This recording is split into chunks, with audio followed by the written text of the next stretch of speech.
Under Trump, golf has become a central item of the diplomatic toolkit. The swing states, golf, the diplomacy of the tee, in the kaleidoscope of global conversations where summits, sanctions, and state dinners often dominate. One surprisingly enduring instrument of statecraft now has been established, and that's golf.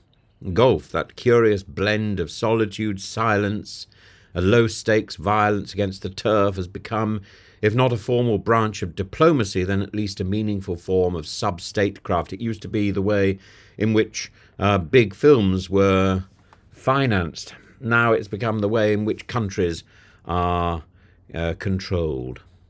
And if you think I'm overstating it, I'll walk you along the fairway of recent events, beginning with Sir Keir Starmer, our understated Prime Minister, who found himself in the curious position of briefing President Trump about the act of vandalism at Turnberry, Trump's own Ayrshire golf resort, and 3 activists allegedly from Palestine Action have defaced the green with the phrase "Gaza is not for sale," and Trump, taking a characteristically bombastic view, said that Starmer had caught the terrorists, an assertion that was factually incorrect but diplomatically revealing. What was Starmer doing?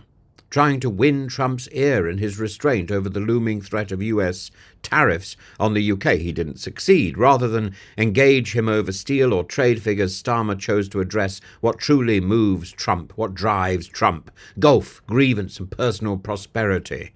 But one might call this the Turnberry gambit, flatter the president's ego through his golf course in the hope that his protectionist pen might waver.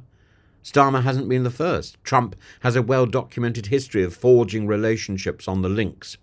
Shinzo Abe of Japan famously gave him a 3,000 gold-plated club and played rounds with him in Tokyo and Florida, deploying not megaphones but 9-irons as instruments of diplomacy. And who can forget Alexander Stubb, the new Finnish president, who flew to Mar-a-Lago for a 7-hour golf session with Trump that included lunch, breakfast, and a confidential chat about Ukraine and Arctic policy. Finland, this new NATO member, was seeking a deeper alliance and possible status as Europe's diplomatic envoy to Ukraine, and the Finns brought golf shoes instead of policy papers, and Stubbs' proximity to Trump was earned not via NATO communiques but on the back nine. Golf, you see, it's not about the scorecard, it's about the access. It's the rare arena where 2 heads of state can speak candidly without aides, without press, and crucially without minutes. And the course becomes a kind of strolling situation room, and even Trump's critics acknowledge that golf is where he's most candid. John Bolton, Trump's former national security advisor, put it bluntly: if Starmer wants influence, he should take up golf. The real politic of the golf course, then, is rooted in 3 things. Time. You spend 5 hours with someone. Access. It's unstructured and informal. Ego. Golf lets leaders perform power subtly, a better swing, a longer drive, and compare that with a 15-minute call via interpreters or a stiff handshake at a summit. Golf is kinetic diplomacy.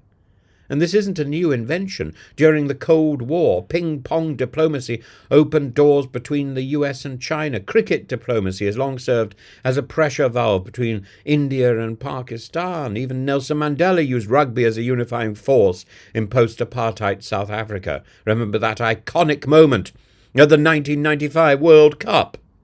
But golf is different. Not a mass spectacle, but an elite ritual. It is, if you like, the G7 of sport, exclusive, slow, and deeply symbolic.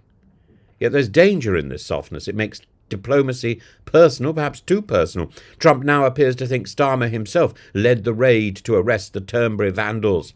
This isn't just vanity, it's perilous. When diplomacy becomes about who's complimenting your clubhouse, policy coherence slips.